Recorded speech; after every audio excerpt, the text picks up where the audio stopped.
La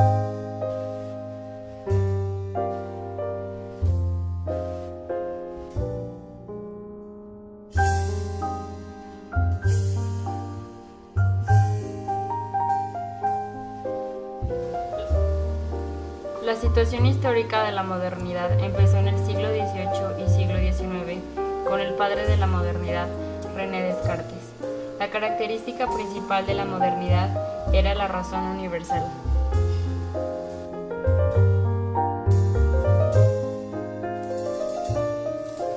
En la fenomenología se trata de explicar la realidad. En la fenomenología tenemos la conciencia, que está basada en la razón. Después sigue la intencionalidad, que es una estructura o un dinamismo. Tiene la intención de ir a las cosas mismas, a la esencia de las cosas mismas. Después sigue la intuición eidética, que es una reflexión o análisis. Edmundo Husserl fue el padre de la fenomenología, que era un científico que estaba en contra de las cosas y miraba las cosas tal y como son. Él propuso el método fenomenológico, que busca la realidad y está en contra de la practicidad. Después del método fenomenológico tenemos la époge, que significa poner entre paréntesis algo. Al final de la fenomenología tenemos la noema o noesis. La noema son las cosas que tenemos como intención y la noesis es el proceso de intencionar.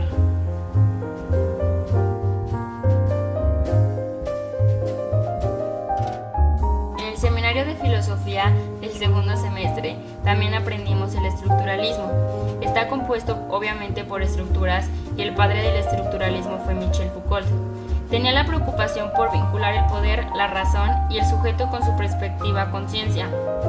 Tenía también como objeto saber cómo habían surgido las ciencias sociales y cómo han funcionado la máquina del saber. Describe cómo ha funcionado la sexualidad hasta el momento, y Foucault respondió contra los paradigmas y trató de romper con nuestros propios juicios. Michel Foucault formuló las verdades del poder y subjetividades, criticó la psiquiatría, la medicina y el sistema penitenciario, abrió expectativas de pensar, del poder, de la sexualidad, del saber y la ética, llamó la atención sobre los modos de construcción social de las identidades, el análisis de la experiencia discursiva de la locura, formuló estrategias sociales de invisibilidad de locura, como la cárcel y el hospital. Las palabras y las cosas es la principal obra de Michel Foucault y se investigan los saberes de la vida, lenguaje y el trabajo.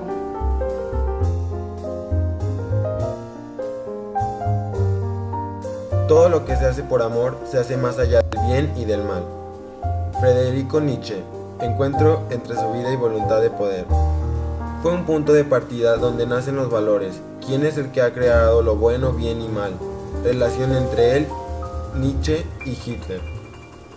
Fue un filósofo loco que se volvió loco. Nace en 1844 y muere en 1900.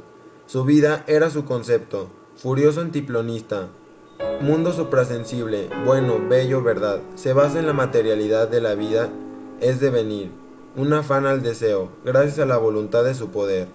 La voluntad que nos conforma y hace llegar el superhombre, bestia y superhombre, la parte extensa de cada uno, no la mitad. El hombre debe ser superhombre. Alguien quien piensa a martillazos es un anticristo. La genealogía de la moral. Abandonar el espíritu apolíneo y cambiarlo a dionisaco, totalmente diseñado.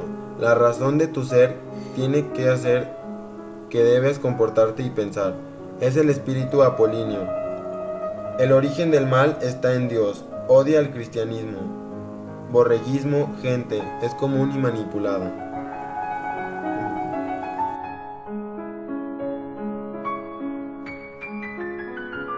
Posmodernidad. Jean-François Lyotard pone el posmodernismo filosófico como un conjunto de conceptos o proposiciones, actitudes y valores que caracterizan la sensibilidad colectiva en los últimos años. En la posmodernidad, la racionalidad estaba constituida por metarrelatos, que eran pensamientos débiles. La ciencia era la nueva tecnociencia y era un saber instrumental. En el lenguaje estaba impuesto por fuerza ideológica, que eran los metarrelatos. En la posmodernidad había una condición, que era asumir en que estábamos en ella.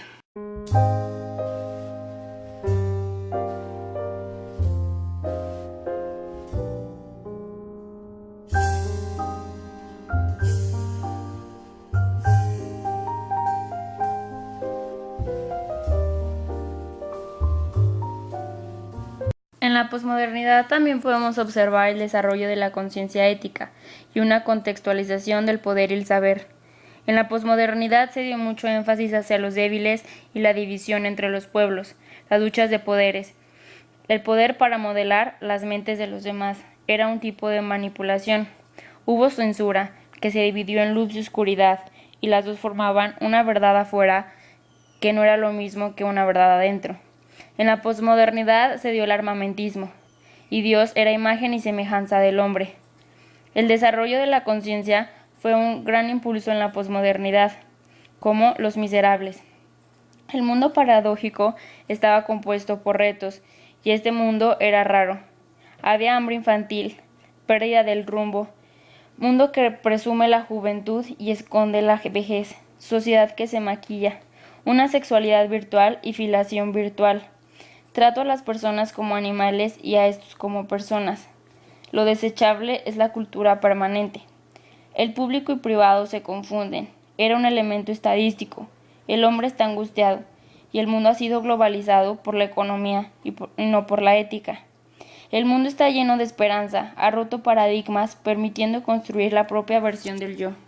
La creatividad, innovación y esperanza valioso de la posmodernidad. En la posmodernidad se encuentran varias fases. La primera fase es la de premio y castigo, donde el científico busca y el artista encuentra. El bueno se premia y el malo se castiga. El agente ético es una tercera persona que califica lo bueno o malo. Todo se vale en el juego, y el juego es huir y esconderse, ya que el agente ético es una tercera persona. No hay reglas, y Dios es el gran policía que dominaba mi conciencia. Es posible la impostura porque permite romper la propia identidad. La segunda fase es la ética de mercado. La ley de la oferta y la demanda determinan mis criterios de acción, y el frío intercambio de favores que esconde la conveniencia. Detrás de los discursos se esconde la ética del interés y la conveniencia. Aparente ayudar a los demás patriotas, pero hipócritas, que obtienen beneficios ordinariamente económicos. El yo es el agente ético, es sujeto de la propia moralidad. El tercer nivel está compuesto por la ética de la membresía, que solo es una afiliación y acepta todo lo que dice el grupo de pertenencia.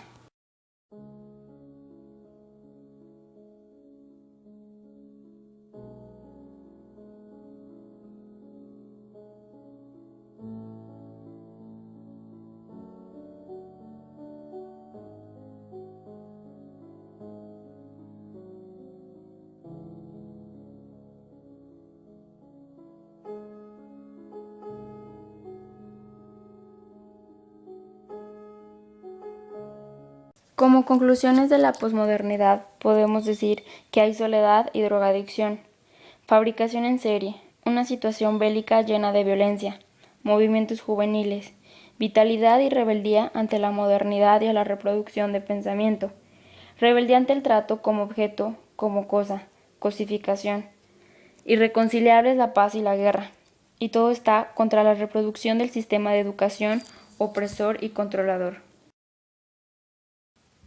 La filosofía latinoamericana empieza en el siglo XV y siglo XVI. Está profundamente ligada a los avatares de su historia. Fruto es ella de una larga reflexión que los hombres de estas tierras han venido haciendo en torno a las problemáticas que nos han tocado en suerte vivir.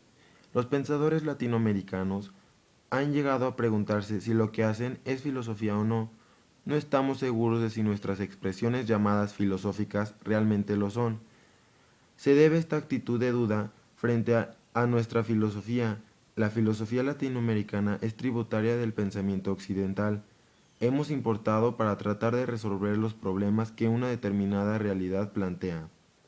Augusto Salazar Bondy destaca el hecho de que la filosofía comienza entre nosotros desde cero. El pensar indígena no fue incorporado al proceso de filosofía hispanoamericana. En Mesoamérica, las culturas aztecas, tlaxcaltecas, mixtecas, zapotecas, incas, etc., eran diferentes entre ellos, tenían un encuentro, un desencuentro, conquista y una colonización. A comparación de Europa, que éramos distintos, hay una ruptura abismal ideológica, cultural y con un diferente idioma, una topación con alteridad.